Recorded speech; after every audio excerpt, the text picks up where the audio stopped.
En Colombia ocurrieron distintos acontecimientos que instaron al propio pueblo a pedir un cambio, más explícitamente en la Constitución. Hoy tenemos a Valentina, y a Paula, ¿de qué carrera son? psicología, ¿Y tú? comunicación. A continuación les haré 3 preguntas sobre la muerte de Jorge Eliezer Gaitán y el Bogotazo, para ver quién sabe más, si psicología o comunicación social. Entonces la primera es, ¿cuál fue la fecha de la muerte de Jorge Eliezer Gaitán? 9 de abril del 48. Muy bien. La segunda es, ¿en qué año pensaba lanzarse a la presidencia Jorge Eliezer Gaitán? 48. No, en el 50. Y por último, ¿cómo se llamaron las marchas de manifestaciones que se hicieron en el año 47 y en el año 48 por la muerte de Jorge Eliezer Gaitán?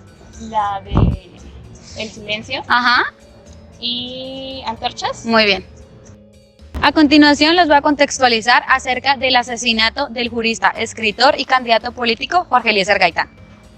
El asesinato del candidato a la presidencia se da el 9 de abril de 1948 cuando se dispone a salir de su trabajo y el asesino, Juan Roa Sierra, dispara consecutivamente 3 veces a su cuerpo, lo que determina la muerte del candidato Jorge Eliezer Gaitán. El pueblo, a su vez, al escuchar estos disparos y saber lo que había acontecido, quieren cobrar justicia por mano propia y terminan linchando a este asesino y su cuerpo es dejado frente al Palacio de Justicia para que todo aquel que entrara y saliera lo viera a disposición ahí afuera. Seguido de ello, las revoluciones lo que pedían era la cabeza del presidente de esta época, pues ellos decían que fue él quien mandó a asesinar a este líder político que era el más fuerte para ganar la presidencia en el año de 1950. Es por ello que los hechos que se dieron ese día, la revolución que se deseía y cómo afectaron a la ciudad, los destrozos y los daños que se hicieron, también dieron paso a más adelante a unas nuevas construcciones y edificaciones, dejando atrás la arquitectura francesa. Muy buenas a todos, vamos a hacer una entrevista de quién sabe más de historia colombiana. Estamos con un administrador de empresas. y con una. Abogada. Vamos a preguntar sobre una dictadura que hubo realmente a mitad del siglo XX. Iniciando con la primera pregunta, fue un personaje muy importante para la política colombiana a mediados del siglo XX. Fue el que lo dividió. ¿Cuál es su nombre? Gustavo Rojas Pinilla. El 25 de agosto de 1954 fue un hito histórico para la democracia colombiana. Ajá. Fue el voto de la mujer. El voto de la mujer fue aprobado en el 1954. Finalmente, la última pregunta. ¿Cuál fue el objetivo del Frente Nacional? Sacar del poder a la dictadura de Rojas Pinilla.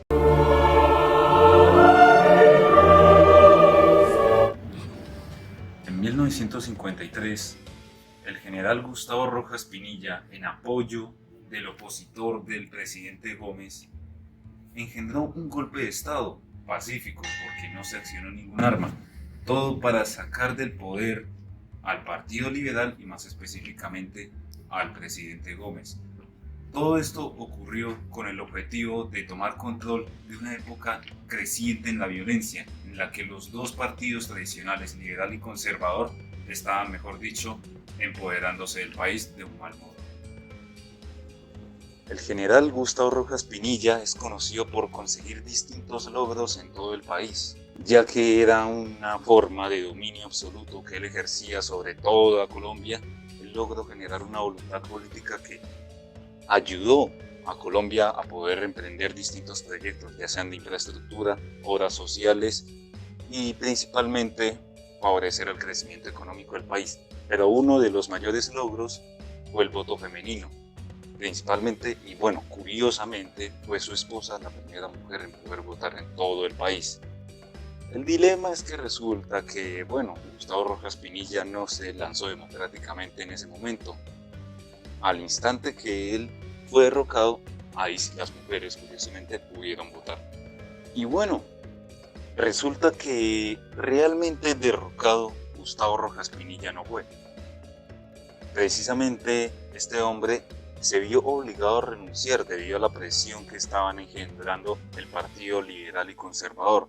Más específicamente, estaban organizando el propio Frente Nacional, vigente entre 1958 y 1974. Acá nos encontramos haciendo una dinámica, la cual nos encontramos hoy con... Juan Albarracín. Iván Iguarán. ¿De qué carrera son? Ingeniería Ambiental. Derecho. Bueno, les voy a hacer 3 preguntas sobre historia política de Colombia, las cuales vamos a ver quién de los dos sabe más. La primera pregunta para Juan Diego, y después la responde también Iván. ¿Cuántos presidentes hubo en el Frente Nacional? 4. Iván. 4. El primer partido fue el Partido Liberal y luego se fue alternando con el Partido Conservador. Te acabaron de ganar por la explicación. Segunda pregunta. ¿Cuál fue la primera guerrilla surgida en Colombia? Las FARC. Coincidió con las FARC, sin embargo, el M-19 también ha tenido el auge o por su historia también fue de pronto o coincidió de pronto con esa guerrilla. Te siguen ganando por explicación. Y por última y tercera pregunta, ¿cuál fue la causa por la cual se presume que hubo un fraude en la elección de presidencia donde perdió Gustavo Rojas Pinilla? Bueno, lo que sucedió fue que en un momento estaban en las elecciones normal y se presume pues que se fue la luz y en el momento de la reconexión pues el presidente pues el opositor pues iba ganando. Iván. Pues la historia como tal sí fue que dentro del día de las elecciones y dentro del conteo de los votos hubo un error y hubo una inconsistencia que fue que se fue la luz y aprovecharon este medio, se presume que fue donde los conteos de votos del partido que iba ganando el candidato se lo colocaron al otro. Muchas gracias. Bueno, vamos a comenzar hablando de lo que fue la violencia en Colombia, comenzando por los periodos en los cuales las guerrillas comenzaron. Como sabemos, a través de la historia de nuestro país han habido muchos problemas de violencia, en las cuales han estado implicadas guerrillas como las FARC, el M-19, el ELN y los paramilitares, también los grupos de las Convivir y diferentes tipos de grupos armados o de narcotráfico, ya sean como los carteles o también los diferentes clanes que han habido durante la historia de nuestro país. Vamos a comenzar hablando de por qué surgieron, cuáles fueron las 2 primeras y el por qué llegamos a un periodo de violencia como el que había en los últimos años. Vamos a comenzar hablando de dónde surgen y el por qué surgieron. Surgieron a partir de los hechos de violencia que se dieron con la muerte de Jorge Eliezer Gaitán. Después del Bogotazo se crearon las 2 principales guerrillas de nuestro país, la cual es por un lado las FARC y por el otro lado el ELN. Un poco más adelante se creó también el M-19. Gustavo Rojas Pinilla ya había sido presidente de Colombia mediante un golpe de Estado. Durante el Frente Nacional se intentó que él fuera quien reemplazara y acabara de una vez con este pacto hecho entre los partidos liberal y conservador. Gustavo Rojas Pinilla se volvió a lanzar a la presidencia para ganarla en 1970. ¿Pero qué pasó en 1970? Durante las elecciones, el 19 de abril, hubo un fraude electoral el cual causó que ganara Misael Pastrana, el último presidente del Frente Nacional. ¿Cómo fue este fraude? Este fraude se dio debido a que durante las elecciones hubo un corte de luz a nivel nacional en el cual antes de que se diera iba ganando Gustavo Rojas Pinilla. Al volver la luz y al otro día tenía Misael Pastrana más de 2.000 votos de diferencia sobre Gustavo Rojas Pinilla, lo cual lo convertiría en el presidente de Colombia. Continuando con las entrevistas, hoy estoy con un Ingeniero electrónico. y con una. Ingeniero industrial.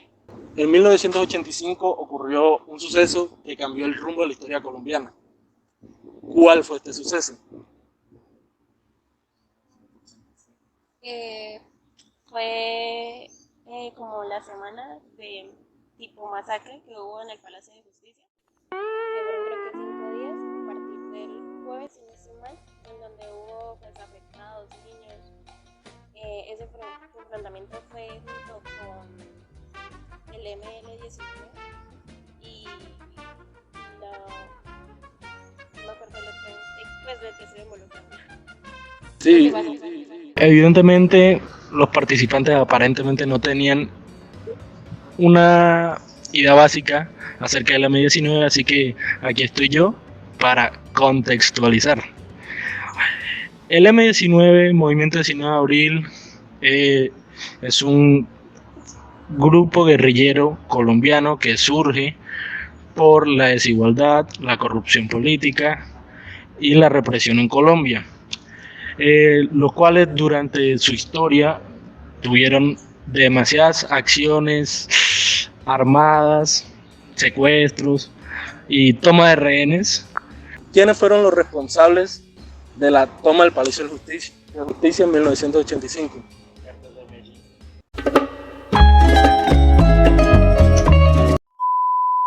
Los extraditales y el Uno fue el ML19, el otro creo que Raspar, si no se llama. Ok. ¿Qué es la toma del Palacio de Justicia? Un evento trágico y traumático en la historia del país. Fue entre el 6 y el 7 de noviembre de 1985, protagonizado por ¿quién? Exactamente, no por como escuchamos anteriormente, el Cartel de Medellín, el ELN, la FARC, no, el M-19. Evidentemente, para llamar la atención por la corrupción y la impunidad. Y esto dejó una huella muy profunda en la memoria colectiva de nuestro país. Bueno, continuando con nuestra dinámica, por esta parte tenemos a Luisa. y por aquí tenemos a... Vanessa. ¿De qué carrera son? Diseño gráfico. Y... Comunicación social. Muy bien. Vamos a la primera pregunta, que sería: ¿cuándo se firmó el acuerdo de paz con el grupo guerrillero M-19? 1995, ¿no? No. 1990. Muy bien. Más exactamente, el 9 de marzo de 1990. Bueno, seguidamente tenemos la constituyente del 91. ¿Cuántos miembros tuvo? 50. No. 28. No. 32. No. Uy, no, Ok. no sé. Tuvo 70 miembros. Bien, y por último tenemos ¿cómo se llamaba el grupo estudiantil universitario que impulsó el proyecto de la séptima papeleta?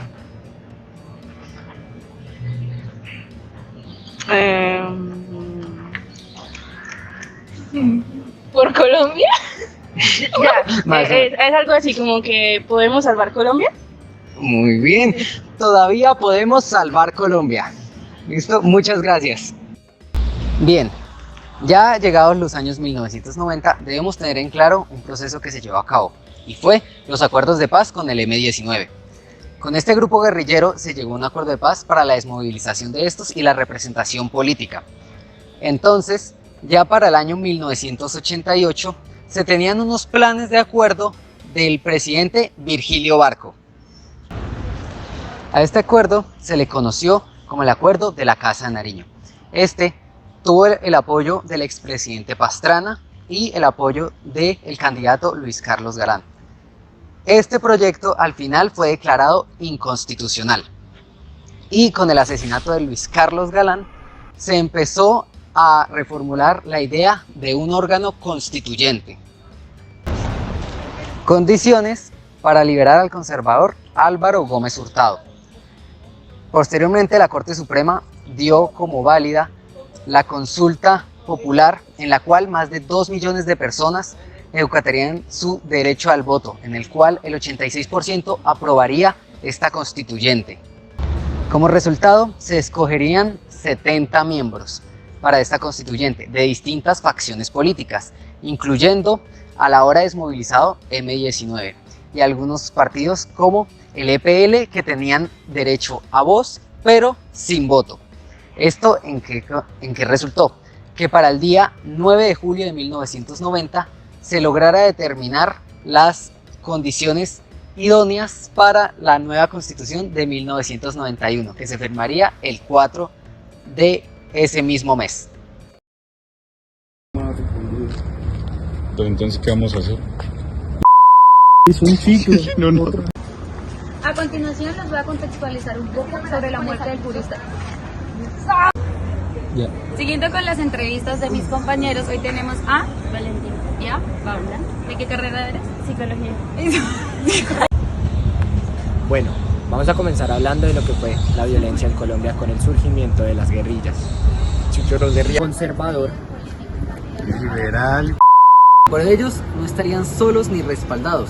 También tendríamos que el grupo ahora político M19 tendría como una de las